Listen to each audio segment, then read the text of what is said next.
quoi un gamin d'une dizaine d'années nommé Bobby Poster, qui rêvait de super-héros et de mondes merveilleux. Féru de comics Marvel, grâce aux éditions Lug, il découvrit en 1984 les aventures de Conan dans les albums publiés chez les éditions lyonnaises. Fidèle adaptation de l'œuvre de Howard, Roy Thomas et Big John Buscema firent rêver ce gamin qui découvrit l'archétype du barbare musclé et brut de décoffrage qui allait figer à jamais sa conception du barbare en matière d'heroic fantasy.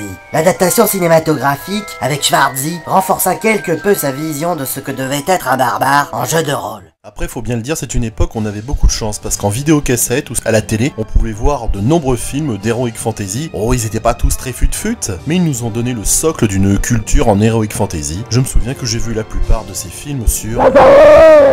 De même, Bobby lisait et relisait Verdworld de Doug Munch et il imaginait ses propres mondes fantastiques dans sa tête. Mais l'heure de l'Heroic Fantasy n'avait pas encore sonné. Plus passionné dans les années 84-86 pour les héros Marvel que pour les gros durs musclés et huilés. Sa première approche concrète avec la fantasy et le monde du JDR se dessina avec les livres dont vous êtes le héros. Ces 4 premiers livres dont vous êtes le héros étaient La Forêt sans retour, La Citadelle du Chaos, Les Grottes de Khalt et Les Collines Maléfiques. Cette possibilité de devenir le héros de l'histoire était passionnante. Fonçant tous les mercredis matins chez son libraire, le jeune homme finit par se constituer une belle petite collection. Merci au passage des grands-parents pour cet argent de poche indispensable au rêve de ce gamin. Et c'est chez ce même libraire que Bobby découvrit la série de l'Œil Noir qui permettait aux rôlistes en herbe de faire leur premier pas dans le monde magique du JDR.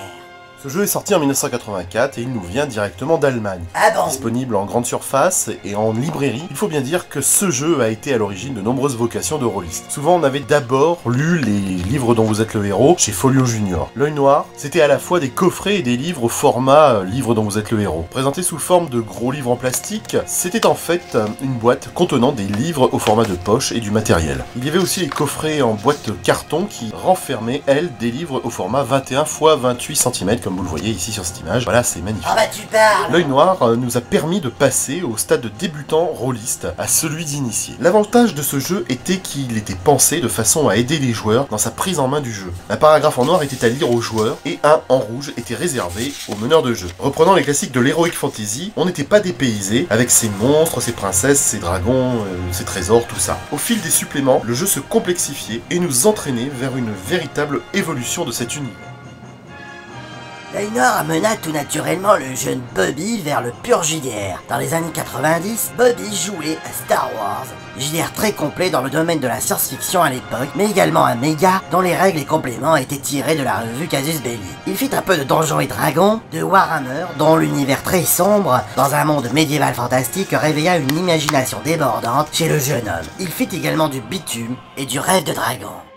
C'est en 1990 également que Bobby découvrit Talisman, un jeu de plateau fascinant produit par Games Workshop. Ce jeu se déroulait autour d'un plateau représentant un pays fantastique qu'il fallait traverser, parcourant 3 régions périlleuses. On choisissait un personnage en fonction de ses pouvoirs spéciaux, on cassait du monstre, on trouvait des trésors, des potions ou des objets magiques. On faisait rouler les dés, on piochait des cartes, et avec un peu d'astuce, on pouvait arriver au bout de sa mission. C'était passionnant. Ce jeu à l'esthétique remarquable avait de quoi emballer le jeune Bobby. Ce jeu fit mieux que cela puisqu'il l'inspira grandement au point de créer son propre jeu de plateau qu'il baptisa l'Antre du Dragon. Cartes confectionnées d'abord à la main, il les remixait en 2002 avec un ordinateur. Le plateau était aussi assez grand avec des avantages et des inconvénients pour les personnages choisis. Devant l'engouement poli de ses copains, Bobby n'hésitait pas à faire de nombreuses parties avec eux en fin de soirée. Et puis vint HeroQuest en 1991. Alors pour HeroQuest, il faut savoir que ça reprend les thèmes médiévaux fantastiques, chers au jeu de rôle, avec certains de ses mécanismes. Un maître du jeu dirige des monstres, tandis que les joueurs doivent agir en équipe pour atteindre un but. Un barbare, un nain pour désarmer les pièges, un enchanteur et un elfe remplissent des missions décrites dans un livre des quêtes. On le voit bien là, il est là, on le voit bien. L'équipe traverse des pièces, des corridors, évite des pièges et combattent des monstres. Avec ses figurines et ses décors fournis dans la boîte, le joueur peut visualiser avec un grand plaisir la partie. C'est d'ailleurs ce matériel luxueux qui donne un grand attrait à ce jeu. Et puis les personnages peuvent progresser grâce aux trésors amassés lors de l'aventure. Comme dans les vrais jeux de rôle, on finit par s'attacher à ces personnages. Ce jeu de plateau a littéralement poussé Bobby dans le monde de l'heroic fantasy pour y camper de nombreuses années. Les après-midi, pendant les vacances, il s'est retrouvé avec ses copains d'enfance pour vivre des passionnantes aventures. Rapidement MJ, il suivait scrupuleusement les livrets fournis dans la boîte avant de rajouter peu à peu des pièges, des intrigues et des coups tordus de son propre cru. Y a pas de contrepétrie là-dedans. Les règles simplistes du jeu étant, Bob inventait peu à peu de nouvelles règles consignées dans un petit cahier qui devint rapidement la bible d'HeroQuest. On le voit là, hein, on le voit bien là, on le voit. Coups spéciaux, magie, sorts particuliers, Bobby transformait HeroQuest de partie en partie, renouvelant pouvoirs spéciaux, fiches personnages, ajoutant de l'expérience pour faire évoluer les personnages. Durant l'année 1992, HeroQuest devint HeroQuest, c'est-à-dire son propre JDR. Bobby écrit ses propres scénarios, un livre officiel des règles, un livre de magie, il fait même un écran, mais aussi des compléments avec l'histoire du monde, sa géographie. Il fait même toute une carte gigantesque dans laquelle évoluaient les personnages joués par ses copains.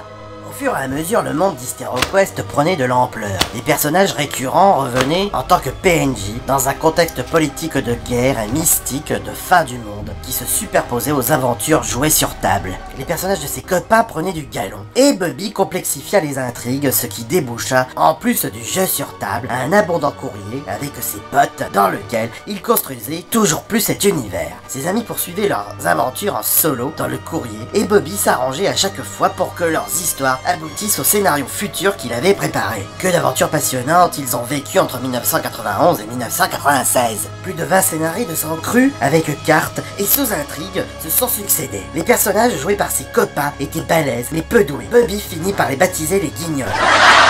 Ce mot est resté collé à leur peau durant de nombreuses années. Avec Toric, l'elfe pédant, Tim l'enchanteur acariâtre, Amédée le nain stérile et Drakmar le barbare inculte, les guignols viennent donner du cachet à l'univers d'HeroQuest par leurs aventures épiques et souvent complètement déjantées. Complétant cet univers d'HeroQuest, Bobby commença à faire des BD sur le thème et en particulier 4 tomes appelés les secrets oubliés. On y retrouvait l'influence du film Willow, car le héros principal était un certain Mad Martigan, croisement de Khazar et de Rahan sous la plume de Bobby. Il était accompagné d'une guerrière, mélange de Red Sonja et de Gita Dalizar de Frank Thor.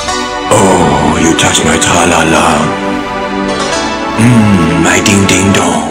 En 1994, Bobby consacra un album au Guignol avec une seule et unique histoire qui connut un véritable succès parmi ses copains. En même temps que Bob et ses amis s'enthousiasmaient avec HeroQuest, ils testaient d'autres jeux de plateau.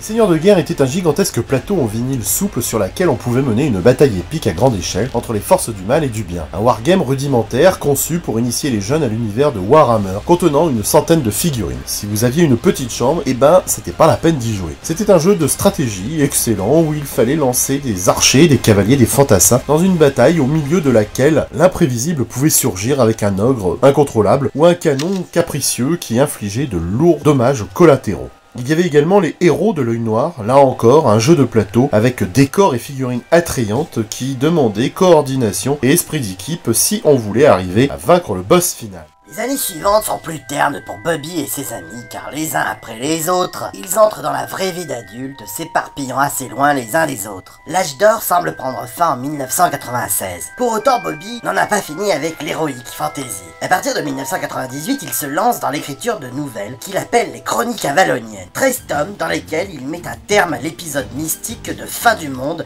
qui plane sur HeroQuest. Les personnages de ses potes y trouvent leur place, alors que le monde s'écroule sous les effets d'une ultime lutte entre le bien et le mal, où la lumière transcende l'obscurité dans un final apocalyptique et grandiose. Les Chroniques avaloniennes mettent un terme définitif à cette formidable aventure qui dura de 1991 à 1996. Bien qu'adulte, Bob et ses amis se retrouvaient de temps à autre dans les années 2000 pour jouer à quelques jeux de plateau passionnants. Un jeu en particulier attira l'attention du groupe, Donjons et Dragons Plateau. Cette nouvelle version française permettait de faire pénétrer dans l'univers du jeu de rôle les non-initiés. Livre de règles simplifié, plateau, figurines, cartes, écran. Ce petit jeu est assez amusant et moins déconcertant que le JDR avec ses épais volumes truffés de tables et de diagrammes. Là, il fallait juste déplier le plateau et en avant la musique. Les années 2000 sont également marquées par la sortie au cinéma du Seigneur des Anneaux de Peter Jackson. Rôliste de deuxième génération, Bobby n'avait jamais lu les ouvrages de Tolkien. C'est à ce moment-là qu'il en profita pour lire l'intégrale de l'œuvre, et cela en un temps record, juste avant d'aller au cinéma pour aller voir le film. Figurines, jeux, jouets, Bobby se laissa quelque peu emporter par la folle trilogie de Tolkien et de son merchandising. À cette même époque, j'ai dévoré tous les romans que je pouvais trouver sur le thème de l'heroic fantasy. Le cycle d'Elric de Moorcock, l'intégrale des Conan aux éditions Draglon, Salomon Kane, Almuric et même Kull. Il eut également la série publiée chez Fleuve Noir des Royaumes Oubliés avec la trilogie des Avatars, Mais également la trilogie de l'Elfe Noir, sans oublier quelques Warcraft en roman et en manga. En 2008, juste pour s'amuser, Bobby écrivit d'une toute petite nouvelle appelée Malice. Ah ouais, je m'en souviens. L'histoire d'une voleuse perdue dans une cité de perdition, poursuivie par des cavaliers inquiétants. Il abandonne son manuscrit au fond d'un tiroir, car son ami Julien, vous savez, ce type moche qui apparaît à la fin de chaque générique, lui demande s'il n'y a pas quelque chose à lui faire lire. Ça se passe au début de 2010. L'histoire lui plaît bien, et il passe commande pour une suite. Bob écrit un second chapitre en mai 2010, puis plus rien. Entre-temps, Bobby avait réouvert les cartons d'HysteroQuest pour retrouver ses joies d'adolescent. Il recommença à écrire au propre chacune des aventures jouées en JDR durant les années 90. Bobby écrivit ses parties dans l'ordre chronologique. La première nouvelle fut un succès et son ami Julien lui demanda de poursuivre l'aventure. L'objectif pour Bobby était de réécrire l'histoire originale tout en la romançant de manière à ce que quelqu'un qui ne connaissait pas cet univers puisse quand même la lire. En 2012, il sortit 6 nouvelles sur les Guignols d'Avalon, toutes réunies dans un coffret collector pour ses amis, le voilà, il est bien joli, hein. À partir de 2014, Bobby reprit l'écriture de Malice devant l'assistance de Julien. Cela va aboutir à 13 tomes qu'il réunit dans un autre coffret collector. Il va même y ajouter des trading cards. Ah ouais, le gars, quand il fait quelque chose, il va au bout, hein. L'engouement pour le Heroic Fantasy est tel que Bobby allait créer dans la foulée, en 2015, un jeu de plateau pour apéro dînatoire, Battle for Glory, connu un assez bon succès auprès de ses amis. À partir de 2015, il adapta à la fois Malice et les Guignols d'Avalon en BD qu'il diffusa en feuilleton dans un magazine créé pour l'occasion et qui s'appelait Artefact. Il y en aura 6 numéros. Viennent s'ajouter à ses aventures celle d'un barbare débile nommé Jorgelgrut. Aujourd'hui, ma soif d'Heroic Fantasy n'est toujours pas assouvie. Seul le temps me manque pour m'évader. Ce petit résumé de ma passion pour la fantasy est une invitation au voyage vers les territoires de l'imaginaire qui nous font tellement de bien quand la vie d'adulte nous rappelle sa difficile réalité. Les livres, les bandes dessinées, le cinéma, les jeux de plateau et le JDR resteront toujours mes références. Et je fais partie de ceux dont le simple fait de suivre une aventure ou un récit ne suffit pas. J'ai besoin de dépaysement total et de vivre ces aventures. Voilà pourquoi, depuis plus de 30 ans, j'aime jouer et créer des univers différents. Bien sûr, je n'ai pas le talent des grands auteurs et des artistes qui nous ont fait rêver hier et encore aujourd'hui, mais ce n'est pas cela qui compte vraiment. La seule chose qui anime ces créations, c'est le partage et l'envie de voyager avec vous au cœur de nos souvenirs d'enfance. N'hésitez pas, chers amis, à me faire part de vos propres expériences dans vos commentaires. À bientôt les voyageurs. Ouais, salut les geeks.